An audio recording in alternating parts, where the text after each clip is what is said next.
Hey team, I wanted to take you through the next step in grant management, which has to do building an effective grant management plan into your proposal. Um, so we're still kind of in the grant writing, but getting more and more into grant management. So let's talk about chapter 2 of this book, and I'll also post some additional resources on how to do this. But it's really important that the funder understand that you have the skills and the knowledge to effectively manage the project. Certainly, if you are not able to do that, they don't have confidence in you that you can be good stewards of their money. And funders do think of it that way. It's not that they write you a check and they walk away.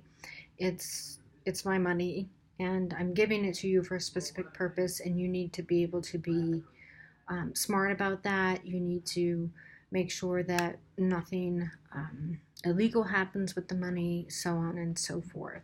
So, how do you do this, and what are the critical parts of a grant management plan in a grant proposal? Now, a grant management plan is bigger than what you see here on your screen, but these are really the key elements that are usually going to be put into a grant proposal. And the first is evaluation. Evaluation has come a long way in the last 20 years, primarily because there was a time when the federal government realized that they were not being very effective with the funding that they were giving away. They did an evaluation of the programs that they funded and found out that they were completely ineffective. So they developed an entire performance-based management system that almost every federal grant recipient has to report into. You have to report process outcomes as well as programmatic outcomes.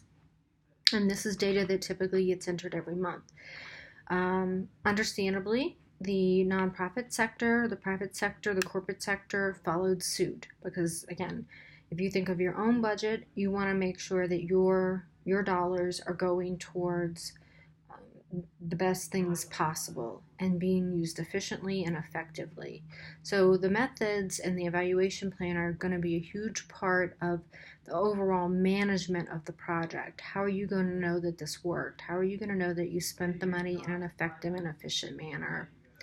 And that really starts with your objectives. Like, what are you trying to accomplish? Whether you're starting up a nonprofit or you're developing a legal clinic or a treatment program for adolescent drug addicts.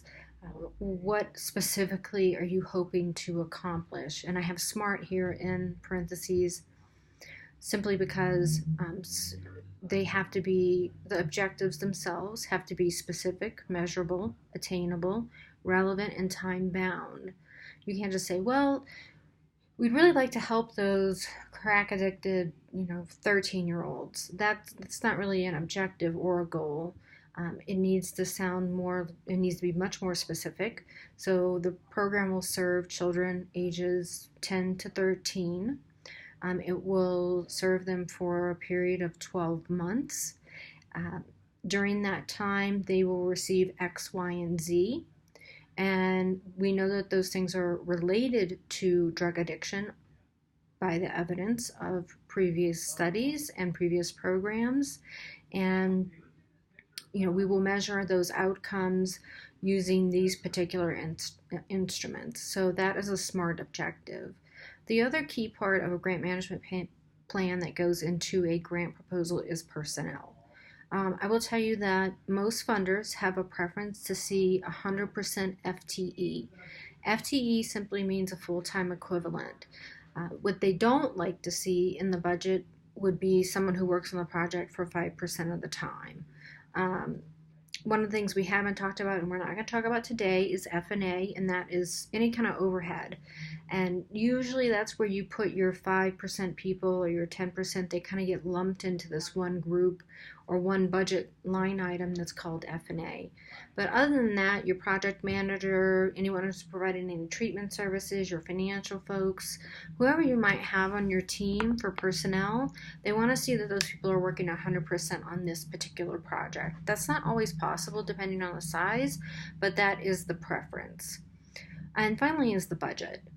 Obviously, you need to be very detailed with the budget. You need to, it's not just that you have to be detailed, you have to explain to the funder that you understand that what you're asking for is reasonable, that it's justifiable, that the budget is comprehensive, uh, and that you have a sense of what is required in terms of reporting back to the funder. Um, so, how much time is needed to do that? Um, and sometimes funders will request a cost per item. So, let's say you're doing a research project and you have to turn in reports every 3 months on your progress.